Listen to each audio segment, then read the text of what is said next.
I caught my back in the mirror, and I had these giant claw marks down my back, exactly where my back had been touching the chair. I didn't really know what to do at that point. I was just like, okay, I got attacked by a ghost. Like, how often does that happen to somebody? We went to bed. We started to hear drums and music. And it got louder and louder, and we were thinking, what is going on? And we weren't sure if he was actually a ghost. When the music got really loud and was getting louder and escalating, I started to get worried. I thought, what is he doing?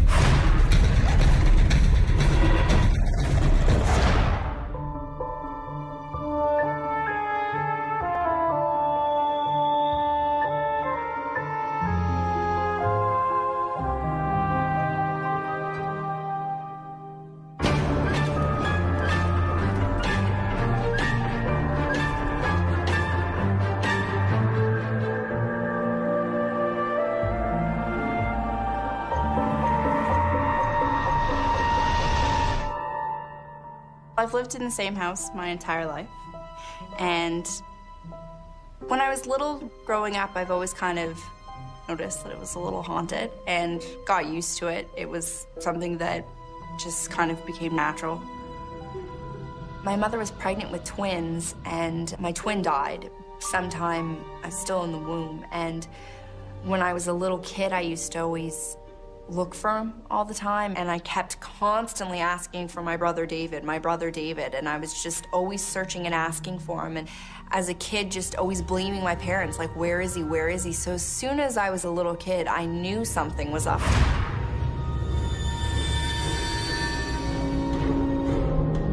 As I got older, I kind of perceived that maybe that's what some of the things were going on in the house, that maybe it was just kind of him wanting to let me know that he was there.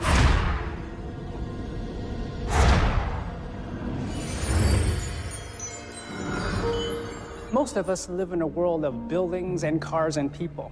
This is the everyday world, the world we say is real. But what if we were sensitive to another world as well? A world of spirits and ghosts and mysterious events. Hi, I'm Lawrence Chow. Today in Ghostly Encounters, we meet Lee and Christine, two women who each have one foot in the spirit world. Lee Sanford had a twin brother who died in the womb. She knew she missed him. She felt they still had a relationship despite his death. What she didn't know is that this bond with her brother would lead her into a lifelong connection with the paranormal.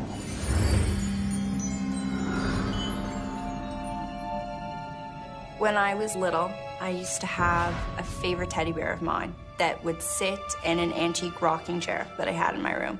And we just rearranged my room because I just gotten bunk beds, which I was very excited about.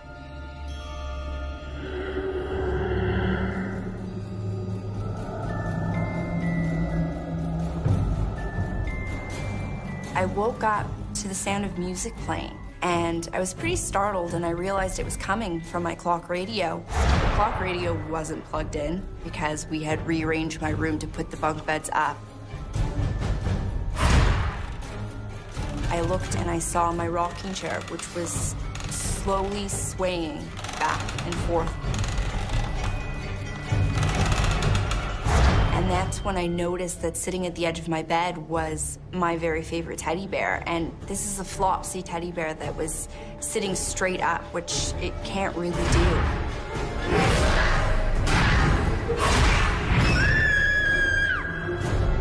I just remember screaming for my parents because I was so freaked out, and I knew at that moment that it was nothing that I did. It wasn't my mind playing tricks. I mean, no matter what my parents tried to say to calm me down, I knew that there was something going on, and I was terrified.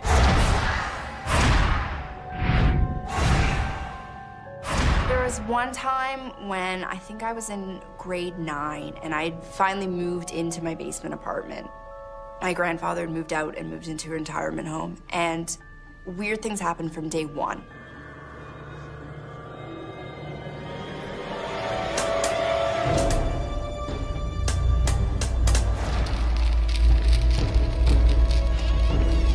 I could hear the cupboard slamming sometimes, and my lights would go on and off all the time. time, and at night, I could hear laughing. It was kind of like a menacing laughing, and you could hear something banging on the pipe. I never got a good night's sleep. I always was terrified. I would scream at it to stop just so that I could fall asleep because I had to wake up and go to school the next day. Even my friends said that they experienced stuff. They felt things coming in and watching them when they slept over.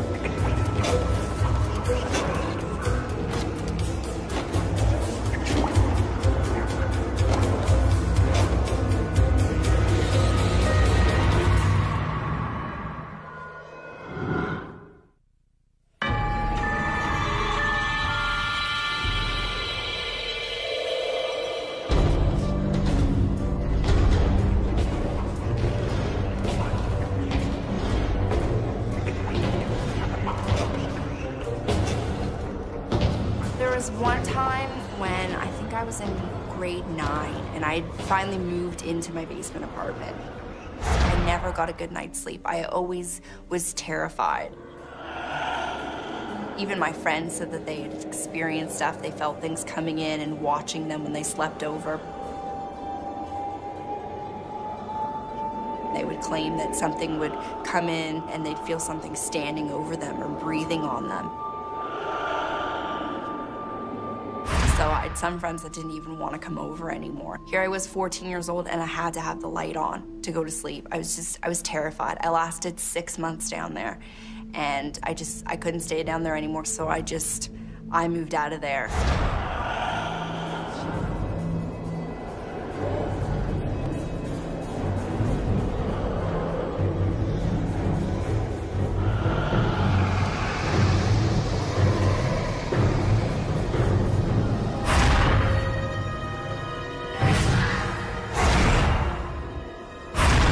Mother's best friend's father died, so they were moving her mother into a retirement home, and they had a lot of lovely antiques that my mother wanted, and we took a big moving truck down and we were gonna in a few antique chairs.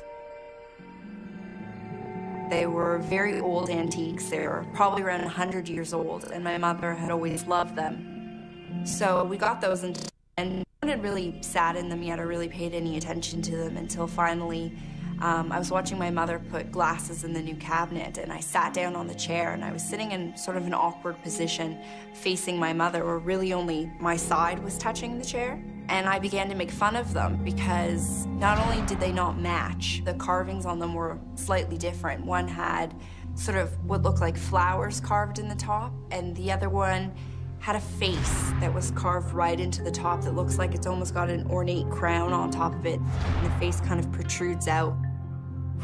They have this really ugly old yellow fabric on them.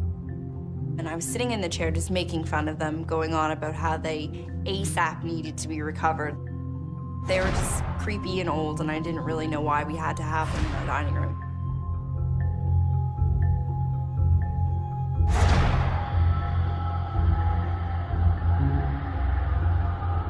When I woke up the next morning, my back really hurt, but I didn't really think anything of it. I was just like, oh, I slept on it, funny, no big deal, until I went to go and take a shower, and I caught my back in the mirror, and I had these giant claw marks down my back, exactly where my back had been touching the chair. They couldn't have been caused by my fingernails. They couldn't have been caused by either of my dogs, and we all kind of came to the conclusion, almost half joking, half serious, it must have been the chair that, you know, maybe by making fun of it, something had come and caused the scratches on my back. We'd even researched and figured out that they were ghost marks, because ghost marks look a very specific way compared to how a normal scratch would. And I thought, these must be what these are. They look the exact same. So at that point, we all kind of came to the conclusion, don't make fun of the chair, because clearly it's gonna come after you. And I didn't really know what to do at that point. I was just like, okay, I got attacked by a ghost. Like, how often does that happen to somebody? They sit in the corner of my dining room. When I go down at night, I just feel like there's something sitting in the chair, and it does not like me. Not really in like a menacing evil, it's gonna get me. It disapproves of me and it doesn't really like me, so I avoid those chairs at all costs. We'll never sit in them. A lot of people have claimed that in my hallway in front of my parents' room, that there's a permanent figure there. A lot of people have claimed to walk into it. My sister always says that she walks into it all the time. People have just sensed something down my hallway.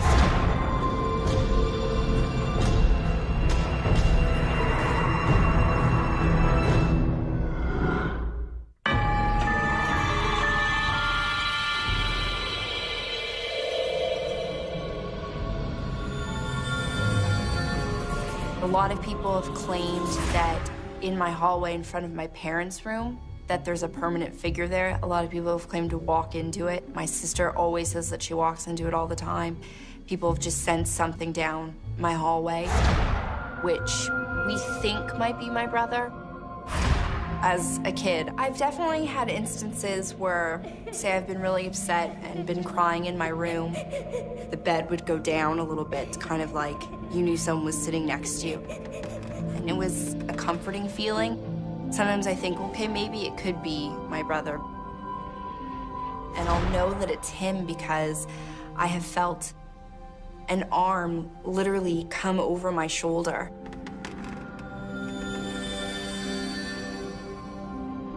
So I can feel that someone is sitting beside me and has their arm around me.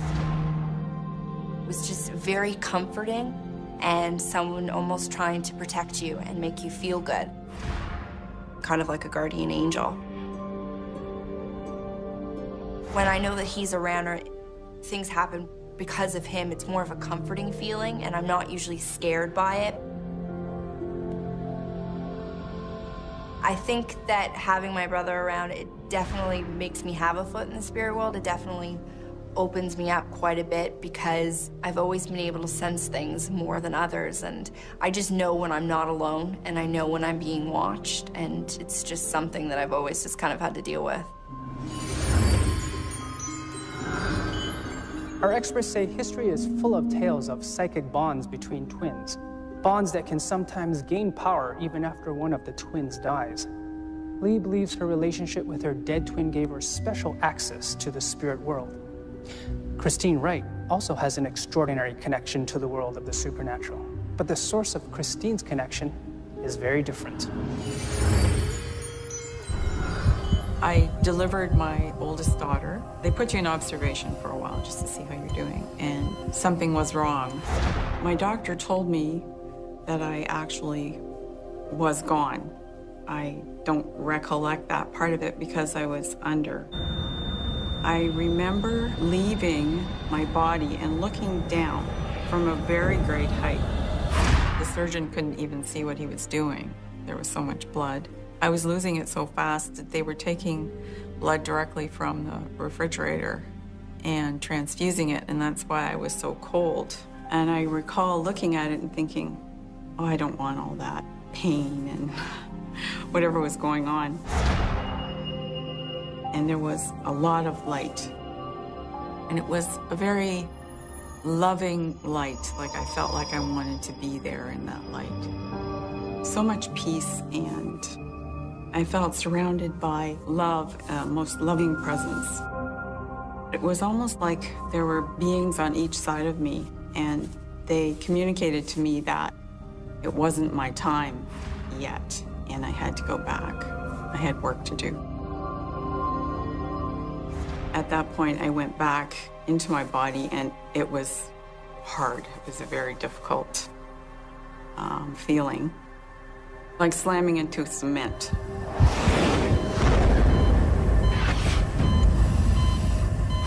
I spoke. I said, why is my body shaking like that? Because I was shuddering. All of a sudden, there was all kinds of activity because they actually thought I was gone, and I spoke. And then I passed out again.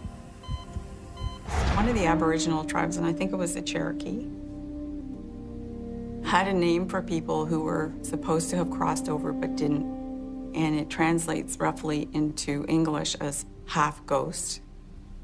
And they believe that someone who has not crossed over and stayed here has one foot in the physical world and the other foot in the spirit world. and this gave them special abilities.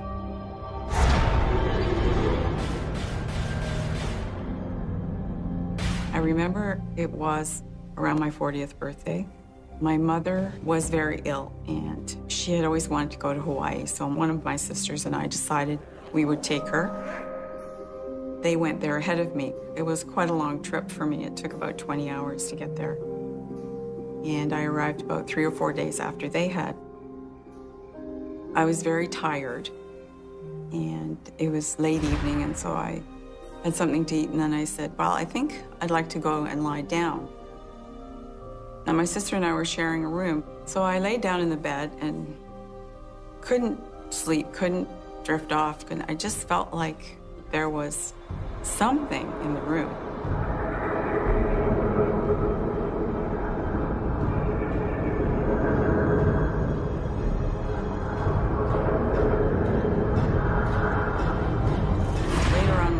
Came down and got into bed, and then about an hour passed by, and she said, "Are you awake?" I said, "Yes, I'm awake." I said, "What is that?" She said, "You mean the man who's standing at the end of the beds?" So then it was, oh my gosh, we're both perceiving this.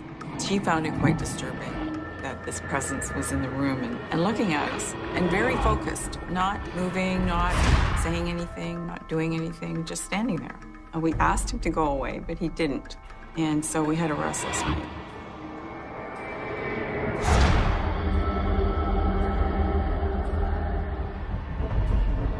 Second night, there was a lot more activity. When we went to bed, we started to hear drums and music. And it got louder and louder, and we were thinking, what is going on? And we weren't sure if he was actually a ghost. He was dressed in, I would assume, some kind of ceremonial costume. He had a headdress that was around the top of his head with leaves and feathers and flowers. He had more of the same around his neck, and then like a little skirt, I guess you would call it, around the hips, and bare feet. Our perception was that he was some kind of witch doctor or medicine man. It was like a ritual. Stomping the feet and shaking his hands and chanting a little bit. When the music got really loud and was getting louder and escalating, I started to get worried. I thought, what is he doing? Maybe he accidentally, came across us and then was like, wow, what's this, I don't know. We just asked, could you please go away? Please leave.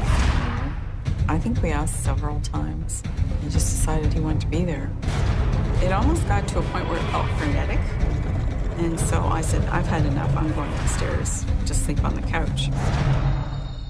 He didn't leave. So we thought, well, we're going to have to do something else because he's not leaving. It took us a while, but we did find a New Age shop, and we went in and we spoke to the proprietors, and they said, you need to smudge the whole villa. And they told us to use a bundle of sage or sweetgrass and use the smoke and try and remove the presence with it. And they told us to go in all the corners, make sure we got smoke in every single corner of the whole place, which we did. The next night he was not there. After that, he was gone. And we didn't hear anything else for the whole, I think we were there for another 10 days. It was quiet after that. Sanctification is a universal practice. Some Catholics bless their homes with holy water. Buddhists may use incense and offerings to purify land before building on it. The Native American smudge ritual Christine carries out is a form of sanctification as well. The smoke from the sage purifies the villa and drives out the spirits. So it's important to smudge all the corners, for these are thought to be border areas between our world and the world of spirits. Both Lee and Christine feel connected to the world of the supernatural. As she moves through life, Lee finds she is not that happy with the responsibility of this power.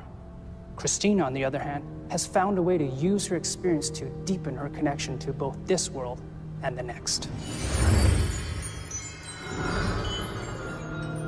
no matter where I am, I experience stuff, so I assume it must be me. I just think that it's maybe that I'm more perceptive. Either ghosts are purposely trying to come through to make themselves known. I don't really know what the reasoning is for it, or the fact that I have someone watching out for me. I just know that these things happen, and so if something's trying to contact me for a reason, I don't really know what they want, because I don't really want that gift. I don't want that responsibility. Since then, I have volunteered for palliative care and assisted people crossing over. When people are having a hard time in life, I try to get them to understand that, you know, this is transitory, that you are a spiritual being, that you are not your body. Your body is like the vehicle you travel in for this lifetime, and then you move on to something else.